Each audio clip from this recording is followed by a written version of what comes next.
పంచమహాపాతకాలను పోగొట్టే పారిజాత పుష్పం. పారిజాత పుష్పాలు 9 రకాలు.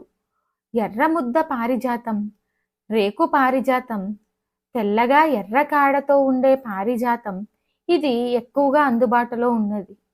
పసుపు పారిజాతం, నీలం పారిజాతం, గన్నేరు రంగు పారిజాతం, గులాబీ రంగు పారిజాతం, తెల్లని పాల రంగు పారిజాతం, ఎర్ర రంగు పారిజాతం. ఎరుపు రంగు పారిజాతంతో విష్ణువును ఆరాధించరాదు. ఎరుపు తమోగుణం, విష్ణువు సత్వగుణం.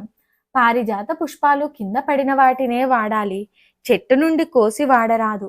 పారిజాత వృక్షం తపస్సు చేసి తన పూలను తాను ఇస్తేనే తప్ప తన నుండి ఎవరూ లాక్కోకూడదని వరం పొందినది. రంగు, వైశాల్యం, గుణం, దేవతా స్వరూపాన్ని బట్టి దేవతలను ఆరాధించాలి. ఏ పూలను కింద పడ్డవి పూజకి పనికిరాదు, ఒక్క తెల్లగా ఎర్రని కాడతో పారిజాత పువ్వు తప్ప.